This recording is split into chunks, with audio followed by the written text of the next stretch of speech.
Hello dear students, करते हैं screw gauge का नेक्स्ट क्वेश्चन। अगर आपने ऐसे ही बहुत सारे क्वेश्चन स्क्रू गेज के देखने हैं तो मैंने लिंक पे डिस्क्रिप्शन में लिंक दे रखा है।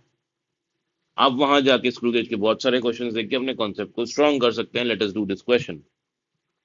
क्वेश्चन कह रहा है screw gauge of pitch 0.5 mm is used to measure the diameter of a wire of length 6.8 centimetre. तो आपके पास स्क्रू गेज है, पिच उसकी गिवन है, लेंथ जिस वायर का आपने डायमीटर मेजर करना है उस वायर की लेंथ गिवन है।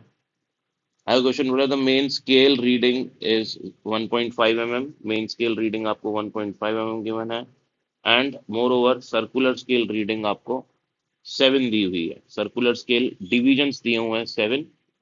तो अगर आपको ये जो सर्कुलर स्केल की डिवीजन है 1 2 3 4 5, तो यहाँ पे 7 आ रहा है और वो इस लाइन के साथ टच कर रहा है। तो अगर सर्कुलर स्केल की हमको रीडिंग निकालनी है तो एक डिवीजन जो होता है ना सर्कुलर स्केल का, वो होता है लीस्ट काउंट के बराबर। तो 7 डिवीजन कितने के होंगे? 7 × लीस्ट काउंट, ठीक है ना। तो 50 डिवीजन ऑन सर्कुलर स्केल है आपके पास टोटल। यहाँ पे दिया calculate the curve surface area to appropriate significant figure in screw gauge has 50 division on it circular scale. तो ये पूरी जो सर्कुलर स्केल है इस पे ऐसे छोटे छोटे छोटे छोटे छोटे छोटे छोटे 50 डिवीजन है, ठीक है। अच्छा, तो अब मैं क्या करता हूँ, मुझे यहाँ पे सी एस ए निकालने के लिए बोला है कि ये जो वायर है सिलेंड्रिकली है वायर, इसका आपको क्या निकालना है? C S A. तो सी एस ए होता है 2 π r l, यानी कि हम लिख सकते हैं π d l, क्योंकि 2 × r हो जाता है diameter.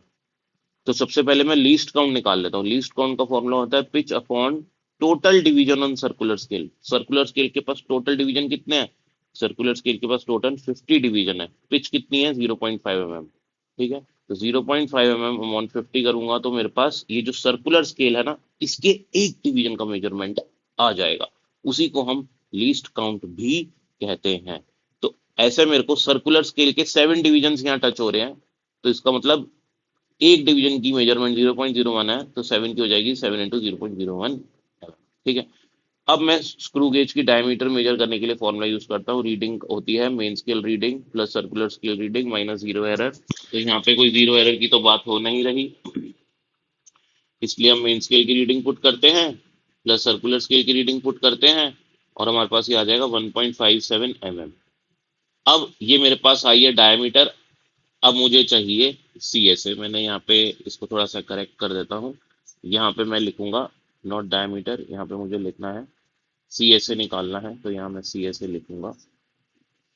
So C S A I will write here, curve surface area हो जाएगा पाई डी एल।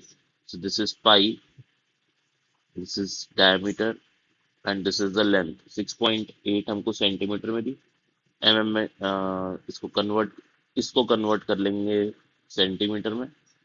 तो 10⁻⁻1 से मल्टीप्लाई करेंगे और हमारे पास आंसर आ जाएगा 3.4 centimetre square.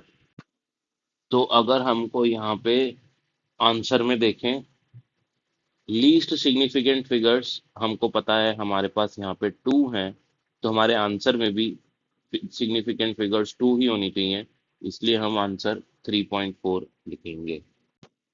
So this is the answer for this particular question. Thank you for watching.